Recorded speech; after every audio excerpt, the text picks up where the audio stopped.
The Zone Coverage Podcast Network. The Andy, Luke, and Arif football machine. Autobots, transform! I like this kind of party! Straight cash, homie. Starts now.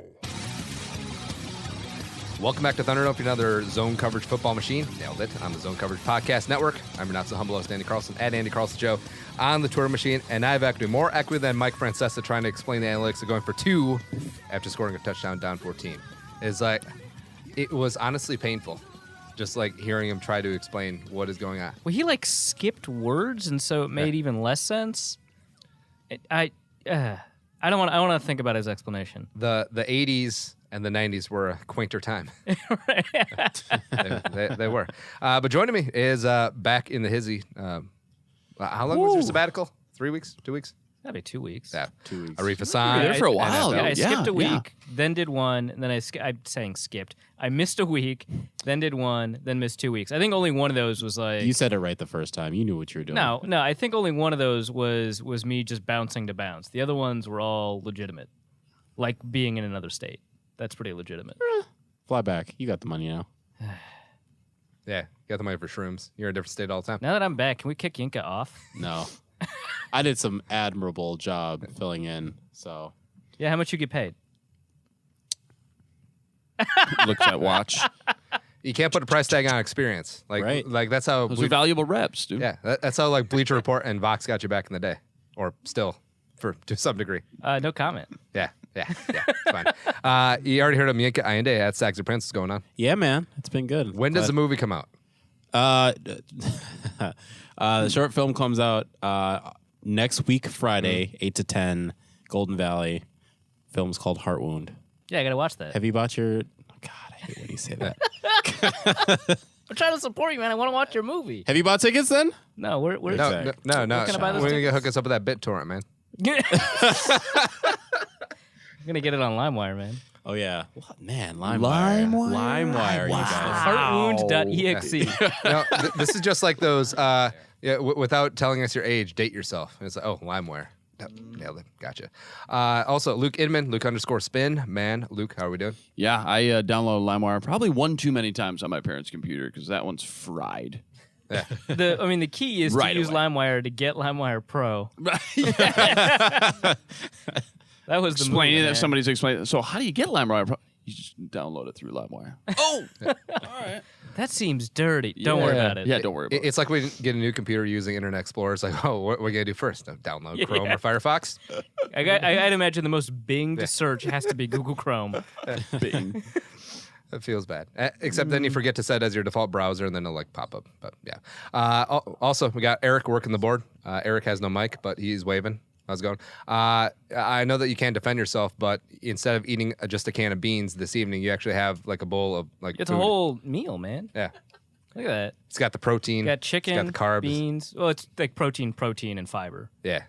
I mean, beans have carbs, but you know. Yeah. It's great. It's great to have everyone back together. And hour one, we'll talk about the Vikings Jets, as well as Everson Griffen return to the team, and then Saints. See, he's wearing the jacket while he's eating, which I think is a lesson learned from the last time I was here. He looks like Jim Cantori, just sitting out there. Is like, also, why do they do that? They send the weather guys and gals out there. It's like, the storm is really bad. Now we go live to the middle of the storm. So I'm going to preface my explanation with, I agree that it's a bad idea. But I think the reason is because it gives you context for the storm. Like, oh, it's really beating that dude up. Hey, you know what they could do? Like they do with every other weather person. Just, all right, film it. Put the guy in front of a green screen with a North Face jacket. It's like, oh, it's the same thing because I don't care. I mean, maybe you're not the target audience for person in weather. Yeah. And what's the deal with storm chase? No. All right.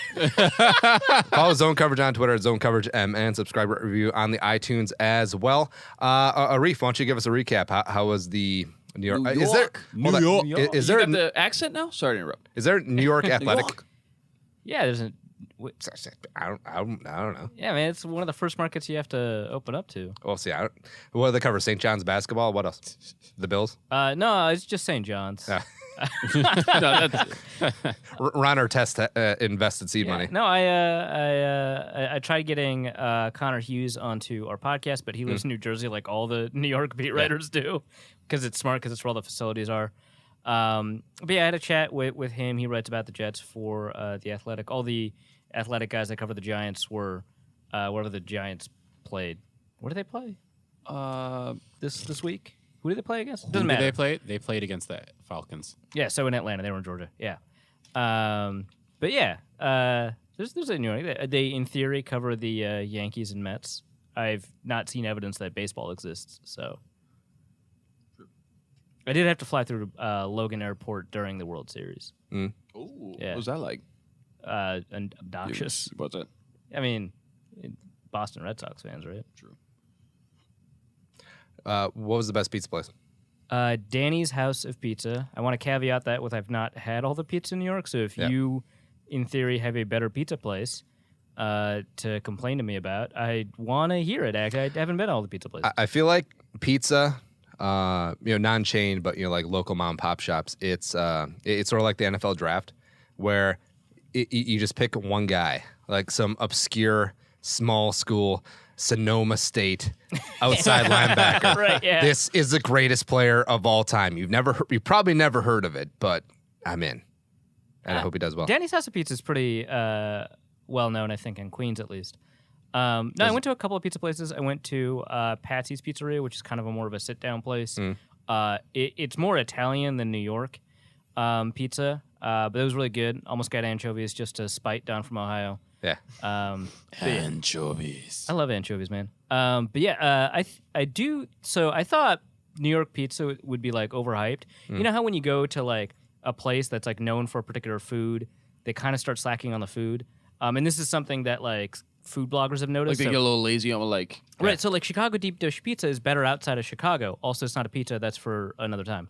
It's a great casserole, though. It's a great casserole. Yeah. But like Philly cheesesteak, some people think that you can get better Philly cheesesteak outside of Philly, and I bet that's true. I don't think you can actually get better American pizza than outside of New York. Now that I've had some, Yeah. it actually is that delicious. I think it's really the water. No, that's ridiculous. Yeah. I mean, that's what they say about their bagels too. No, I think this time their pride has forced them, because there's not that many Chicago deep dish pizza places to compete against each other. Yep. All of the pizza places in New York are like mom and pop shops, and so they're all competing against each other all the time. So they always have this commitment to fresh ingredients, to having the right temperatures in their ovens and stuff like that, because if Danny's House of Pizza starts slacking, people are going to go to Joe's. Well, they're not going to go to Joe's. That's in Manhattan. But you know what I mean. They're going to go, 2 blocks over instead. How long before you uproot and relocate to Manhattan? But really Brooklyn. I would probably Brooklyn or Queens. Yeah. Probably Brooklyn. I don't know, like a couple months. Yeah. He go. Yeah. He's got the itch. Hey, man. I love it. Jonathan Krasinski. Dude, Did you hear that? everyone was so friendly, too. Yeah, it's because you're a visitor. It's your visit. Exactly. Most of them didn't know I was visiting. They could tell. They could. They could tell. Hey, Don't act like you're from a city you've never been to. I'm just saying they could probably No, that's tell. ridiculous. Arif goes, do you know where the best pizza is? I don't know why he's from like Finland. Right. Dude. It's the wood shoes that gave it away. No, man, you just gotta treat people like they're already busy, and they're super friendly if they're not busy. It's amazing. All these neighborhoods are really important in New York, it turns out, and it feels like it. People aren't from like, I mean, they're all from Brooklyn, but they're like, I'm from Prospect Park or I'm from Williamsburg, and it's like really important. All the neighborhood bars are really small, so everyone starts to begin to know each other. I don't know, it's really cool. Yeah. Well, no, I mean, it's the same down the South Metro, isn't it, Luke? Like, Luke's not from Lakeville. He's from North Central Lakeville. The suburb. famous neighborhood. The NCL. prestige. Yeah. Life. We're all the red carpet. Luke Yanka, how was your guys' week? Never been to Jesus. Go ahead, man. How you doing, man? Yeah. Go ahead. Hey, week was good. Hey, had another great show down at the Burnsville Luckies. Continued to rip it up down there.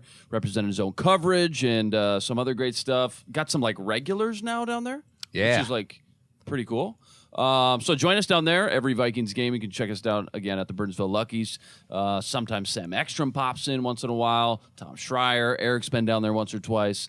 So that's been a good time. But anytime the Vikings get a victory, it always makes grinding this film a little bit easier, a little bit more enjoyable. So it's been good. All right, let's dive in. Oh, Yinka, how was your week? That's exactly how my mom does it too. Yeah. Check on the other two brothers and Yinka. Yeah, you're Yinka as well too. No, it was cool. Just before the show, I just went to go purchase myself a new saxophone. So Hey. Oh, no shit, really? Yeah, that's kind of why I was big like deal. running a minute late. That's dope. Yeah, I show you guys a picture of it. Maybe put it up on Twitter, but You named it yet? I haven't gotten it yet. Oh, do you have any names in mind?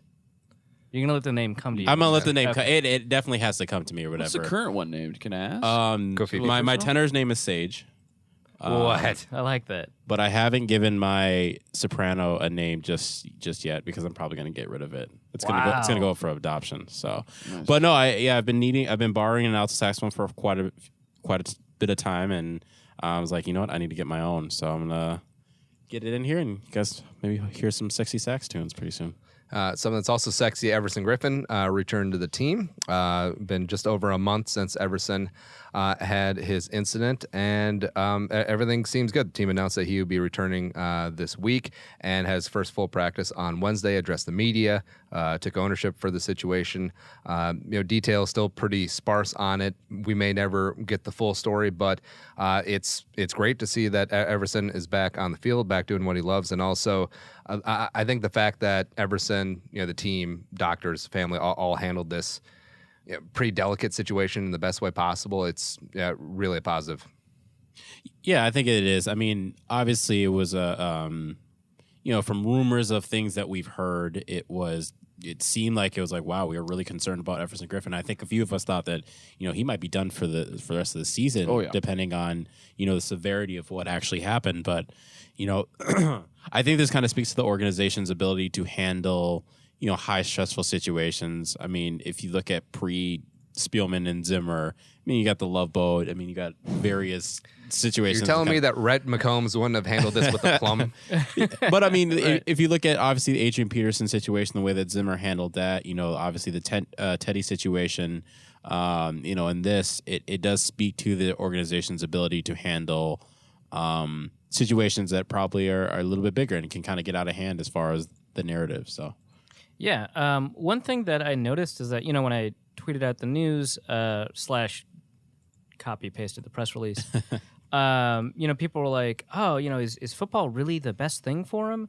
And I understand the concern, but it's very clear that the Vikings talked to medical professionals, both who are in contact with Everson Griffen and maybe some just kind of generally speaking as consultants, to talk about this. And I don't think if the professionals had signed on, these professionals are not an employee of the team. If these professionals hadn't signed on, I don't think that Griffen would be back. So I get the concern, but it is weird that I think people are discussing how they would approach treatment, even though they're not professionals, nor have they talked to professionals. Yeah, or they don't know specifically what's going on. Yeah, specifically talk to professionals who have been in contact with Everson. But Arif, I have firsthand, secondhand sources that were there. Right. Great. So yeah, I have fourth hand. I'm really happy that the professionals either think that this is kind of the best way to move forward, or think that he's made enough progress. Either of those things is great. That he's kind of in a place where he genuinely wants to be, which is in a locker room. Yeah, and with mental health as well as CTE, potential tie-ins here, just sort of connecting dots, like having this being such a front burner issue.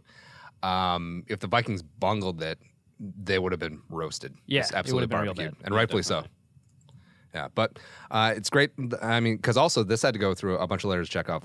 Everson had to want to get back, family, doctors, team. Yeah, everything had to be systems go. And even though 5-6 weeks, it's sooner than I would expected. But it's that in this current climate, they definitely had to make sure that all their T's were crossed. Yeah, just to step off that, I think, like Yinka opened up with, I think a lot of people put it at 50-50, maybe even slightly more, that he wouldn't play the rest of the season. I think it was just more so let's set the bar low and our expectations here, because this is just such a unique situation that nobody's really encountered yet, so we don't know how everything's going to unfold. And, being back, like you said, Andy, 4, 5, 6 weeks later, here we are.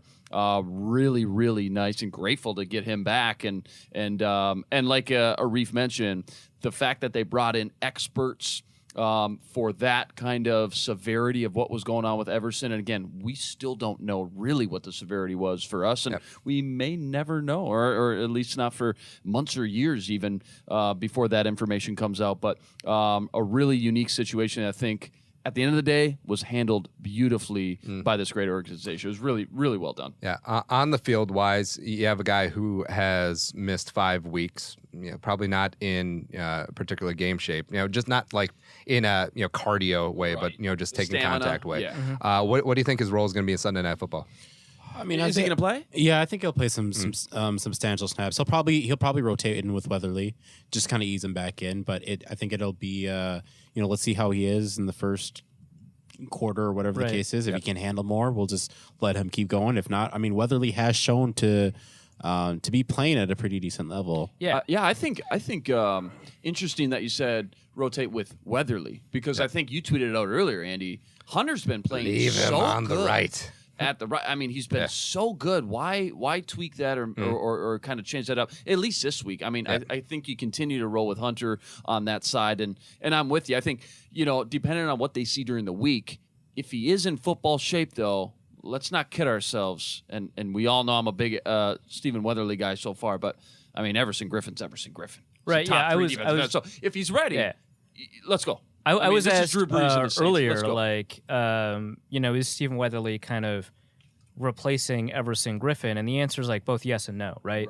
Because Weatherly is playing at, I think, about a starter's level of play, high quality play. But it's very clear his best role for the Vikings at his current level of talent, he could always improve, is to be one of the best backup defensive ends in the NFL. He's playing well against the run. He's playing well against the pass. He's yet to, I think, put a game together where he's good at both, right? Whereas Everson has consistently been good at both. But that's all kind of stuff that we should think about as we talk about kind of where the Vikings are in terms of where they are in defensive end. I know that there's been some discussion about when Everson comes back, if he rotates with Weatherly, does that mean he plays on Weatherly's side or on Hunter's side? And what I find kind of interesting is that so Hunter's played both sides, Griffin's played both sides because he had to spell Brian Robinson way back when, and they were both effective on both sides. I think throughout his career, Hunter hasn't shown any particular proclivity. He hasn't shown more ability to generate pass rush pressure on one side or the other. So honestly, I'm fine with whichever they think kind of fits the alignment at the time, and not really worry about who plays right and who plays left, because they've both been very successful on both sides. And so, if you feel like, hey, Everson Griffen, because he's larger, right, you can put him up against on the strong side, so you can line up against a tight end and a defensive end, and maybe you could do something that the Vikings traditionally have not done and have strong side, weak side defensive ends. Who knows? Have them both on the same side. It's 46 this thing out. I mean, they've done it. Yeah. Like, it could be fun. Yeah, and they've actually flip-flopped quite a bit, because going back to last year, Daniil took 204 snaps on the right side out of 818. So he played a quarter of his snaps on the right side last year, so it's not like this wouldn't be a new alignment. Right, and I mean, the benefit to putting either one of them on the left side is now they go up against a bunch of right tackles, right? So. Oh, now this is where we're supposed to put in the trophy NASCAR package thing. Everson on the inside, and Daniil on the inside, and Barr on the inside. And just 5-2 this thing. Whatever. Just go after Or it. you just line them all up against the center, like Appalachian State did last exactly, week. Yep.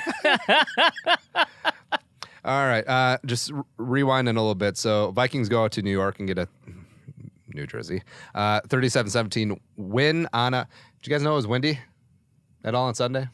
People kept tweeting it Was at me, so I assume the broadcasters kept saying it. Also, we need to have a frank and honest, open dialogue about Chris Spielman is bad. He is very bad. Oh my god, He's quite bad. He's always been this Brutal. bad, correct? I feel He's like really good in college. Yeah, I feel like I remember hearing him, and I was like, "Oh, Chris Spielman is nice." And then last week was just atrocious. Yeah, the last 2 weeks that I've heard him have been really bad. I would say that when he first became an NFL color commentator, he was like fine, but he wasn't as good as he was in college, and so I was kind of waiting for him to kind of grow into it. And he's kind of moved in the opposite direction. He keeps calling players by the wrong name. Yep. He's telling us kind of redundant information or not telling us information at all or giving us like platitudes. And it's weird because, Weird inside jokes. Yeah, weird inside jokes. But we've had Witten and we've had It's been brutal. Yeah, and we've had Chris Spielman, who have both been really poor color commentators. But we had Tony Romo. I mean, there's some really good color commentators that have been among the best in the biz that are, right now they're commentators. Friggin' Bruce Arians. This is clearly better than having, the women on the Thursday night game that they were going to have. Beth Mullins, is that? Cut that clip because we're gonna make Inca go viral. Honestly, so you can get the alternate audio stream from Buck Aikman to Storm Kremer, I think. On Amazon. On Amazon. Yeah. Really? Yeah. So if you watch the Thursday night game on Amazon, yeah, that's cool. And I hope that they grow because I think that there's a lot. I like Hannah Storm a lot. I think that they're in a better spot than a lot of first-time play-by-play and color commentating team broadcasters, but I don't think they're quite there yet. But I encourage people to tune in to listen to them, particularly if you hate Buck and Aikman. Something we don't hate is the Vikings moving to first place, NFC North, at the svelte Robusto 4-2-1, as the Bears lost at home to New England. R.I.P. Cordero. Hurts. But Zimmer defense led the way, forced Darnold into 3 picks, 3 sacks, and 34.4 quarterback. I always love the 39.3 Mendoza line of just turfing it. Right. And you could do worse. Yeah. Also held the Jets to 207 yards in total offense. Felt like this defense is really starting to get things together. Also, not playing the Rams helps a lot. Yeah. So this was an interesting situation because before the game, I had kind of remembered, hey, MetLife Stadium has been home to more turnovers this year than any other stadium. And then after the game was over, it was definitely true. And part of it's because they share a stadium with the Giants. But if you just localized it to games that the Jets have played, they would still lead the league, especially after that game. Darnold has been a turnover-prone quarterback. He leads the league in interception rate, although I think right now C.J. Beathard has enough steps to qualify, so now he leads the league. But, Darnold's first or second, right?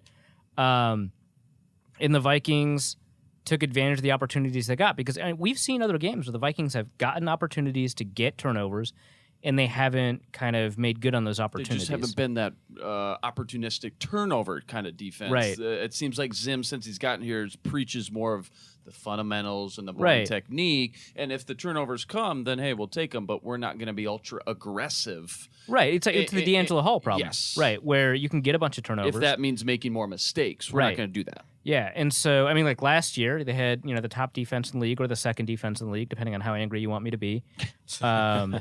And they were 22nd, I think, in drives ending in turnovers or something like that. Yeah, not much. And that's the thing. Like, if you take a look at the Ravens' defense, it's currently the top in the league in expected points allowed, in points allowed, and all that. Top defense by most measures. They have one of the lowest turnover rates in the NFL. And it's because they're forcing punts, because punts are turnovers that are not counted as turnovers.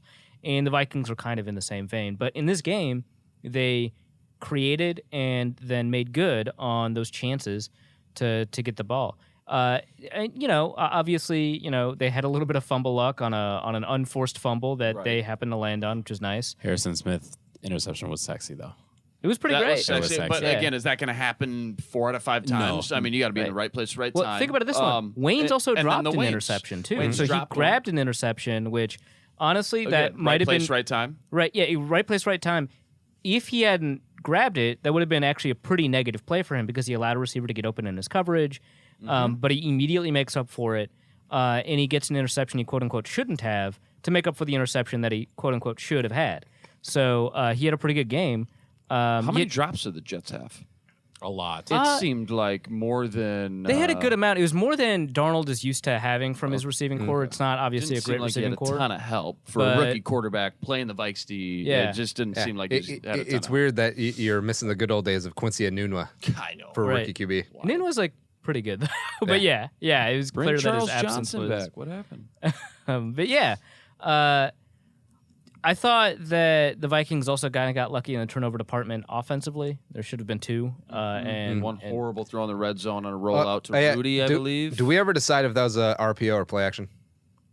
Oh, You guys were talking about that. I don't know. That one's tough because you had Danny Isidore downfield as if he's run blocking. Yeah. You had a couple of linemen that were back as if they were pass blocking. And then you have Diggs on the backside, setting up for screen. Backside, yeah. Yeah, and then the receivers aren't really running routes, but at the same time, Kirk Cousins is reading a defensive end who is being blocked, and that makes no sense. So, like, it seems like play action, but if it's play action, you've got like 2 receivers that are setting up to block.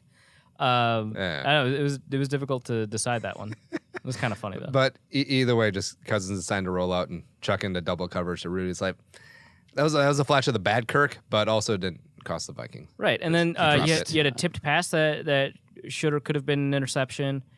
You had a fake fumble. That was tough. That was tough. Kirk on 3rd and 21 at the 14. DiFilippo in the headset. Whatever you do, don't take a 13-yard sack. I got you, coach. I mean, come on. I get. I also like that PFF didn't. Only the 1 sack, though. Yeah. I like that PFF didn't ding Rashad Hill for that sack. Yeah. He's like, what was he supposed to do? What are you doing?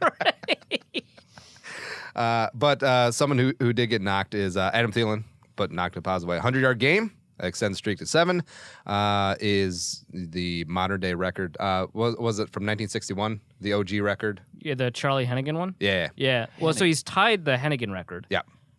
He's going for the Megatron. What's amazing is that Hennigan didn't, I think, have a 100-yard game after that, after the streak was broken, which means Megatron is the sole possessor of the 8-game 100-yard season, even though he didn't do it consecutively. Yeah.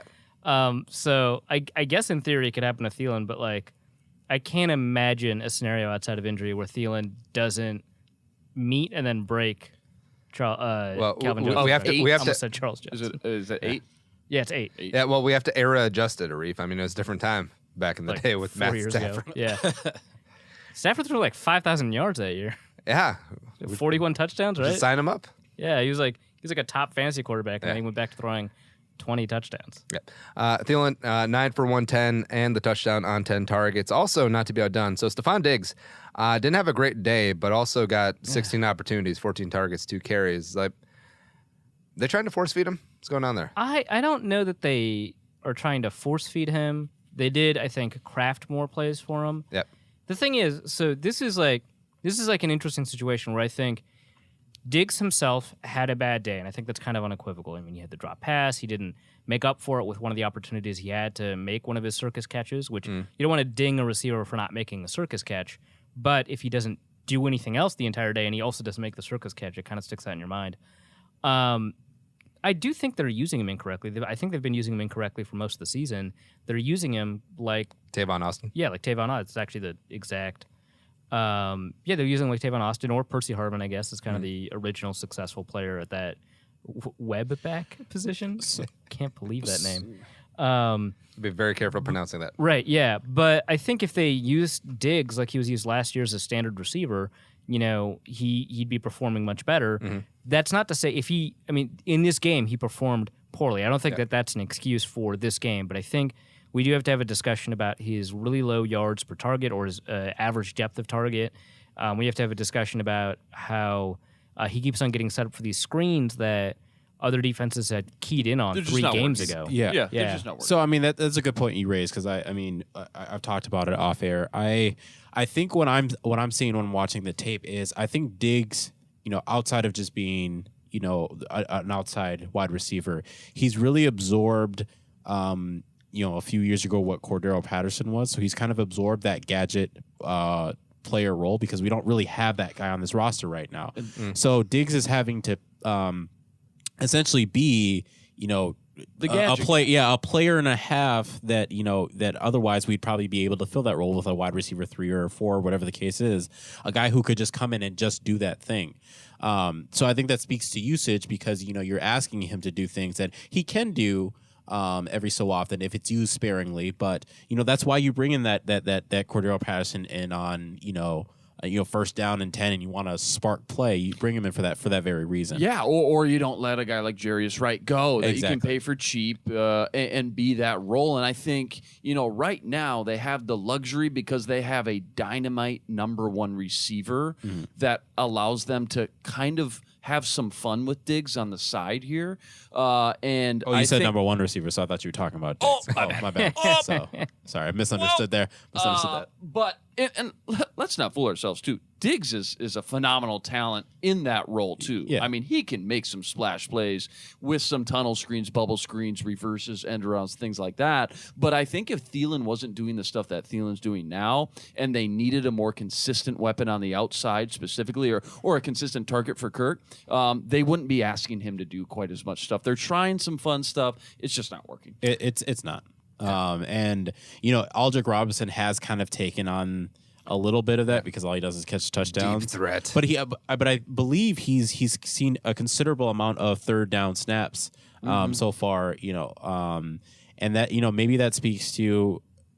Hopefully, you can find some more consistency from Treadwell, or Dalvin Cook comes back and he can be your other receiving option, or even Kyle Rudolph sees a little bit increase as far as his market shares. Yeah, and I was going to say, and obviously you're not going to use him on wide receiver screens, but I'd be interested to know if Dalvin Cook had been healthy this whole time, what kind of role he would be playing in some of these quote-unquote gadget plays. Not all gadget plays, but you know what I mean. Some of these definitely. screens and kind of end-arounds, reverses, things like that.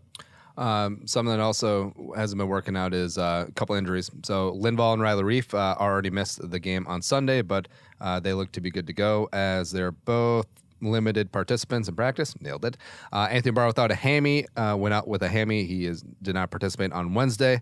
Although it's weird when Zimmer downplays injuries with Barr and also the Xavier Rhodes ankle. This is actually I don't know if I should be frustrated with this, but it's been a thing where I don't think Zimmer is really that good with kind of PR relations and whatnot. I think he struggles a lot with being able to just convey the message surrounding, specifically around injuries. He'll sometimes say like a player is good to go, and then we found out either last minute or maybe later that day that the player is out for the. He's actually an iron lung. Yeah, right. So it's just like I think Zimmer just. This is an area where, yes, it's probably the least important of his job duties, where I think he can still improve in, and not even just be great, but just be average at it, because right now I feel he's bad, is really just being able to control the narrative. It's like if a player's not injured and you don't really want to go, finding more unique or, just more, I don't know, ways to just express that without giving that competitive advantage away, that player, is... maybe he could be available, he could not be available, but it just seems like he'll say yes when he knows that for sure that player is probably not going to be active. No, I don't think that giving away injury information impacts your competitive edge. So I'm all for coaches providing as much injury information as possible, because I think for fans it impacts our ability to kind of understand what's happening, and it can get very frustrating, and you have no idea, whether or not to expect a player to play or something like that when you're thinking about the game going up. And obviously, as someone who writes about the team, talks about the team, it's very frustrating for me to be able to talk about, hey, so-and-so will be able to play, won't be able to play. I think more information in general helps fans, and I think that there's not a ton of evidence that injury information actually impacts competitive edge. Well, that's a good point, because that's kind of how I feel as well too. What do you say to the person on the opposite side? Is just like, well, it doesn't really matter as far as fans and media, because they don't really have an impact on the game. If you as a coach, it's an entertainment product. You don't want to frustrate your customers. Yeah, I guess where I get why I get frustrated more or less is I feel like Zimmer could control the narrative. He, for whatever reason, chooses not to, and then gets really frustrated at the media who questions Right. his Well, original stance. Just Thomason. It's just Thomason. Yeah, right. His original stance in the beginning. And I'm like, you could have probably saved yourself that headache if you had just No, I agree with you there. controlled the narrative and just said like, hey, I don't know where he's going to be at. We're gonna see today, and then we'll see if he's good to go. And you'll see the injury report when he abdicates his capability to control what's being said, then he gets frustrated about what's being said. That's a pretty common scenario for him, and he can head it off at the pass. And I did not kill those stuffed animals.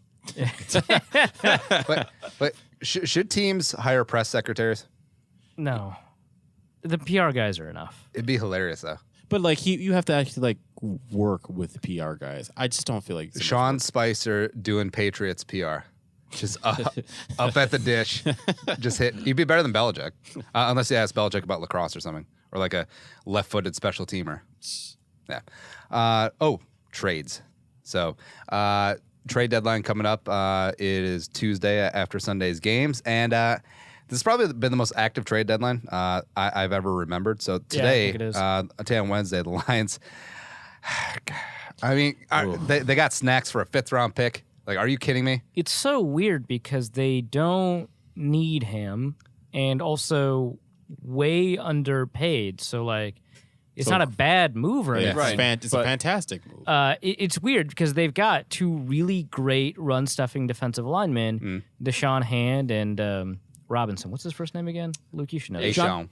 Yeah, The dude who looks 40, but he's like 22. Yeah, could Right, easily- yeah, exactly. You tell me he's 48, I go, yep. And neither of them have the ability to, I guess except this last week, get much pass rush pressure. I mean, they were up against like just the worst guards. Right. But for the most part, they can't get pass rush pressure, but they're really good run stuffers. And now you add Snacks, and you've got a guy who, I mean, admittedly, for a nose tackle, is really good at generating pressure, but he's not a pressure guy. He's a run stuff guy. So, like, what the hell? Even though they already had 2 solid defensive tackles, they are 32nd in the league in yards per attempt given up in the run.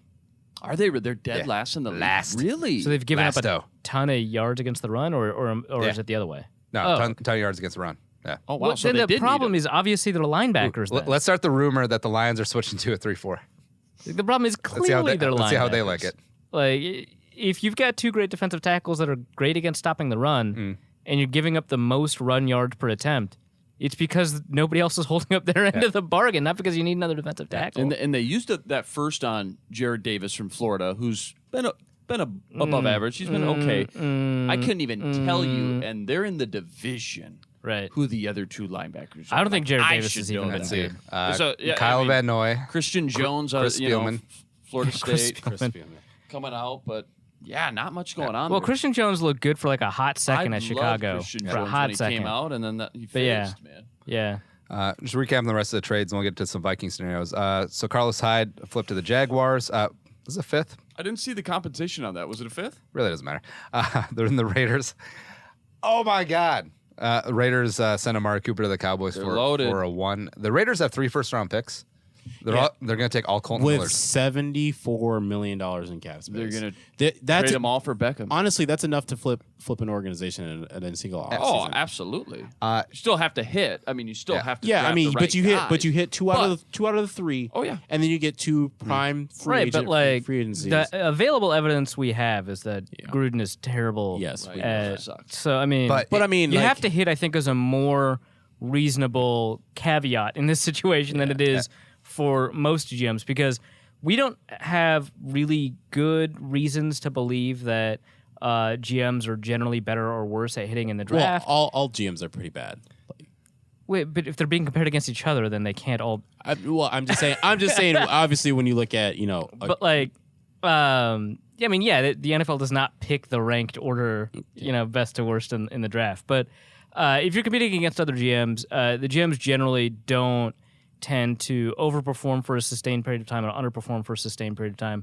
But I think there's a lot of reasons for us to suspect that Gruden will just consistently be bad at the draft based on the things that he says, based on how he approached this draft, based on His inability the things to that he kind of values. adapt to the new NFL too. Right. And that's one of the biggest things that bothers me. And one of the biggest question marks is going to be able to adapt. I mean, he's been watching everybody in the booth, all 32 teams for all the. He should be able to adapt, right? And it just doesn't seem like, at least in year Right. 1, and I'm not going to write him off yet, but at least in year one, he hasn't done enough to show me that I have faith that he's going to be able to draft these guys and for the new system. What about Mo Hurst and PJ Hall? Right. Yeah. I guess two more thoughts. One, it is really difficult to be better than the rest of the NFL at the draft. Two, and conversely, so same thought. Conversely, it's probably really easy to be worse than the rest of the NFL to be bad at the draft.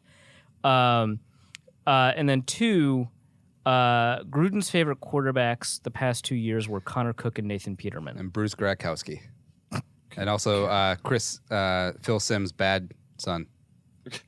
Oh, yeah. A bad one. Yeah. Chris Sims. Oh, also... they signed Daniel Carlson, though, so they're on the rise. That's right, yeah. The Tampa Bay Buccaneers, Analytics. their offense performed better before Gruden arrived. So let's throw that out there. Yeah. Also, I But forgot. bottom line, that's a lot of ammo. Yeah. I forgot the 08 Bucks, Gruden's last season, they were in the running for Favre. And was actually Green Bay's... Oh, right. Well, I guess second choice because they're still in conference. But Yeah. I forgot about that. Gruden and Favre? Warm weather? What was the pitch? What was Gruden's pitch to get Favre over there? It was for probably one just more a year? bunch of incoherent...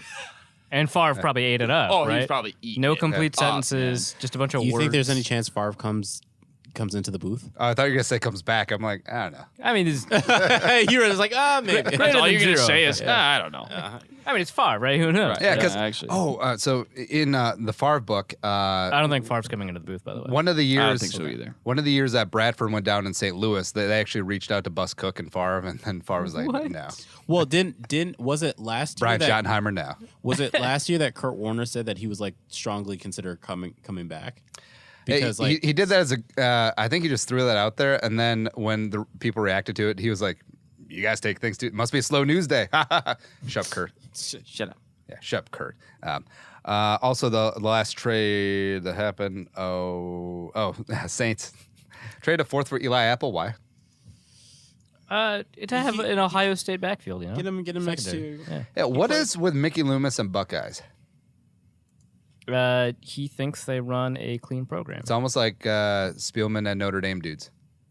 I was just gonna say. But Pittman hasn't gotten a Notre Dame dude since. I know, he got that's a right. bunch, Because they've been bad. But it'll always be like just that stigma. Yeah. Does Eli Apple play significant snaps on Sunday? Probably not. Significant? Yeah. I don't think so. Over or under 12? Honestly, I'm going to say under. I just think it's too quick of a turnaround. I mean, when the trade happened Monday, But like, but 14 or also, 15. I mean, so are their current cornerback? you're making a bunch of good bad? Yeah, so you're making a bunch of good arguments, but also they're like, aside of Marshawn Lattimore, are really bad. Okay. Ken Crawley, Ken Crawley died. basically, and then you've got basically. Ken Crawley was not that bad last year. He was good. he What happened? was the weakness of their defense last year. I'll But he say was that. also their starting number 2, right? right. He was our Trey Waynes. Was not right, except worse. I was not particularly confident that Ken Crawley would sustain his level of play, and then it turns out he didn't. Yeah. And now he's even worse. You know, it's funny.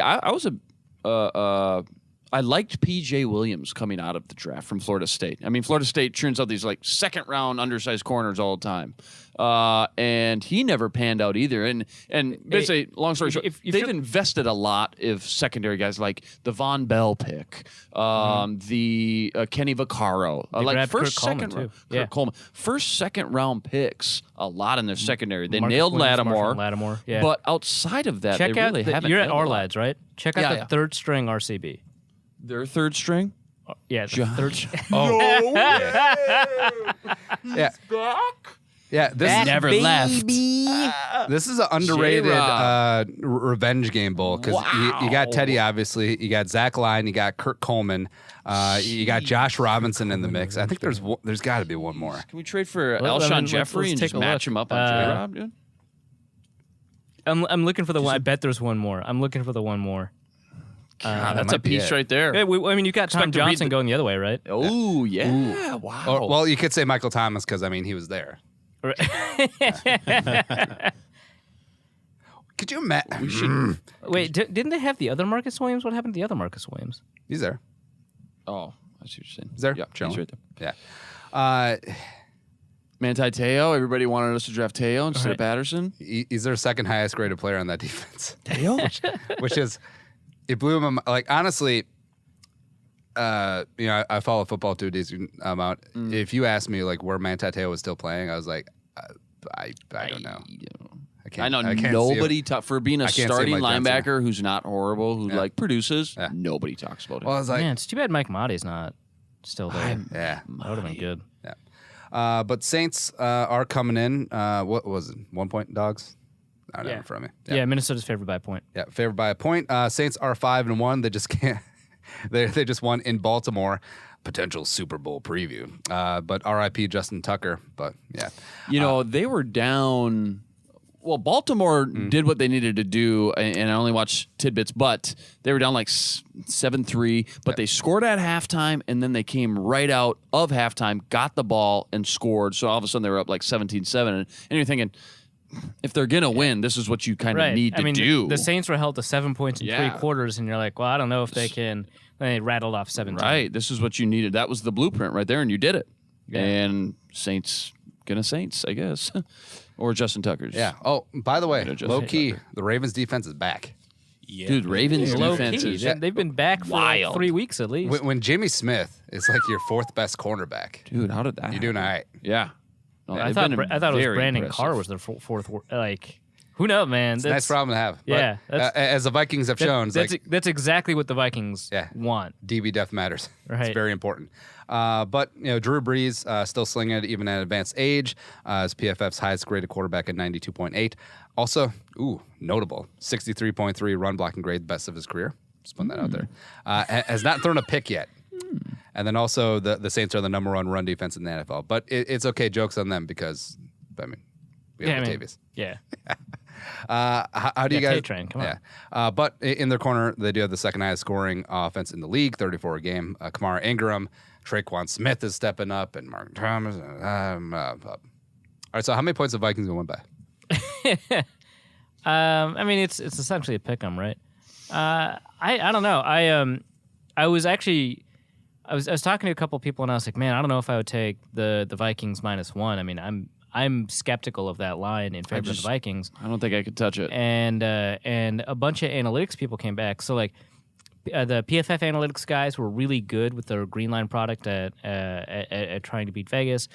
Justice Mosqueda, who's actually beating Vegas right now by a pretty substantial margin, and a couple of other analytics people, Numberfire, I think, they all have the Vikings as covering in this game, which I find kind of surprising. Okay. So not a tie. We'll take it. Yeah. So I guess all the signs point to a Vikings win, which means they'll lose by about 5. For sure. Right.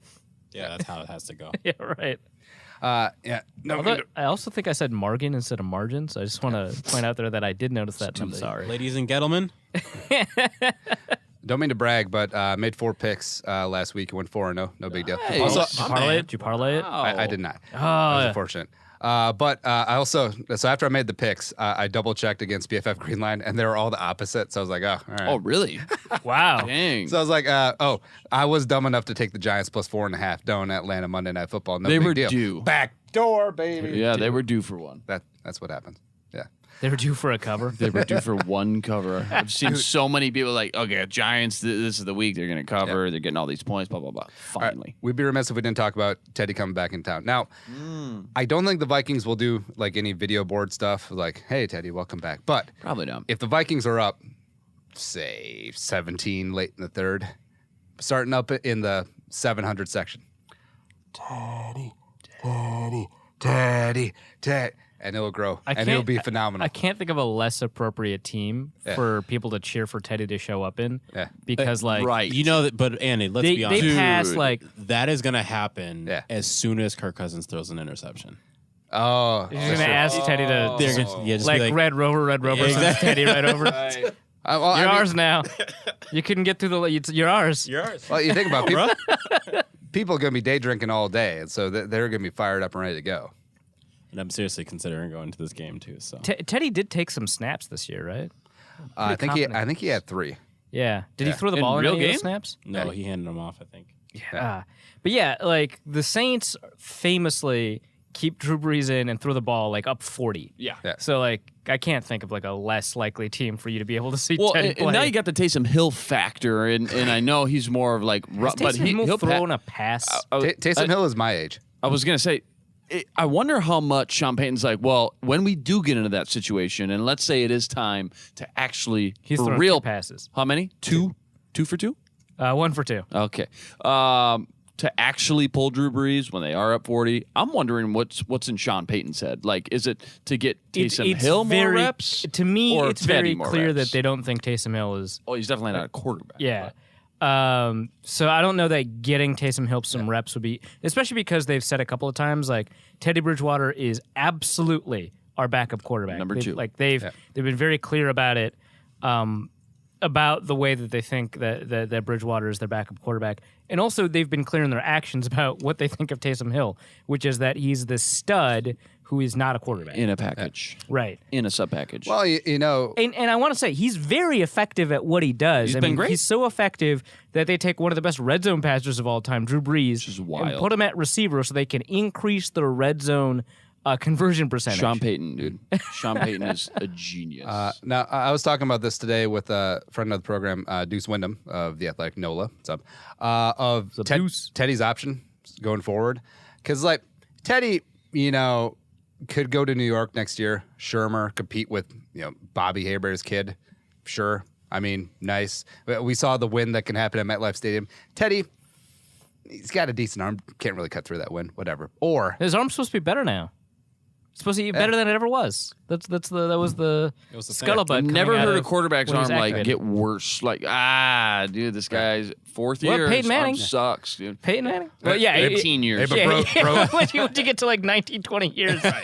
Bro, Chad Pennington did it in New York. Teddy can do it. That's true. Pennington But is one. with Saints, it Breeze. Underrated though. What, historically underrated. Yeah, Yeah. absolutely. I agree. Say Breeze plays 2019, calls it a career. Also, that's when his contract dies too. If Teddy's down there, Dies. Deletes. dome team, warm weather conference. Yep. Or warm weather division rather, and also Atlanta plays in a dome. You have Michael freaking Thomas, Kamara, and Ingram, and you have some of those defensive God, pieces. Teddy throwing to Michael Thomas is going to break my heart. And you got Sean Payton. You got Sean Payton. Whatever you may think of him, it's Sean he's a Payton, genius. dude. Right, Sean yeah. Payton's a He's good freak. at what he does. He's an asshole, but he's good at what he does. Sean Payton's a freak, man. So real quick before, and not to spend too much time, realistically, because now we're basically at the halfway point. What do you guys think the odds are that they do re-sign Teddy, who is a free agent after this year, or does the he go to Saints? the Saints? Because now he's been in the system a little bit. Now he's That's interesting. But can you 'cause, like, afford? the Patriots were supposed to have been able to re-sign Jimmy under the understanding that Jimmy had that Brady wasn't going to be around much longer. And then Brady was like, I'll show you how much longer I'll be around. So Teddy has to have an You can't understanding. pay both. Do you know Right. how much you have to hate a dude to want to stay What? at your job Well, but at the same longer than you probably need to? At the same time, Brady could have forced a trade to the Browns who wanted Jimmy and would have paid more than the 49ers did. So at least Brady gave him a soft landing. Yeah. Brady the GM. Yeah, You different tried conference. it. Right. You tried it. I'm just saying, man, he might hate him a lot, but he's not like inhuman. You're just mad that So, he's probably but more like handsome Teddy than probably him. has to have some understanding that Breeze is going to go before he wants to, because more than anything else, Teddy wants a chance. Right. That's why he signed with the Jets. I think we all, because he had a couple everybody of, in the world just wants to see Teddy play football Question: again. Does he Right. sign up for the de facto Steve Young deal? Because start of the 2020 season, Teddy will be 27. Right. Yeah. Yeah. That's interesting. Steve Young was in an interesting spot because he was like such an utter failure at Tampa Bay. Yeah. He's stuck with the LA Express That though. it was kind of easy. Yeah, I mean, he played in the greatest football game no one ever watched, right? The USFL against Jim Kelly.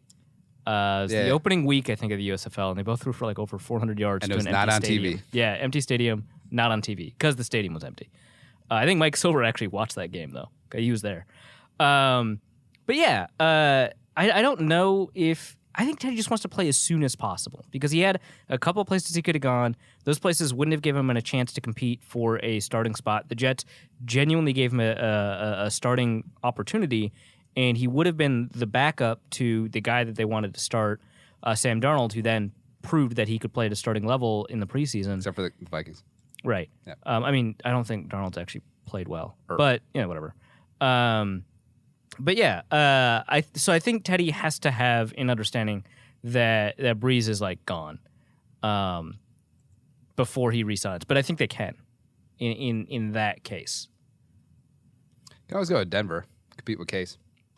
That'd be Well, fun. Jacksonville's always seems to be in the discussion when people bring it Oh up. my too, God. right? I do mean, not want to be a quarterback in an organization that believes Blake Bortles should have gotten an extension. So I would steer the hell away from that. All right, so hour 2, we'll get into phone calls, and we'll play a little yeah or nah, and then, we'll talk about Halloween candy, because why not? Listen to hour 2. Show's available on iTunes, Stitcher, iHeartRadio, Spotify, Google Play as well. Zonecoverage.com/machine. But for Luke and Arif and Yinka, what does that say everyone here? Oh, Eric's here too. I'm Andy. Say, sorry, bye-bye. Let's hour 2.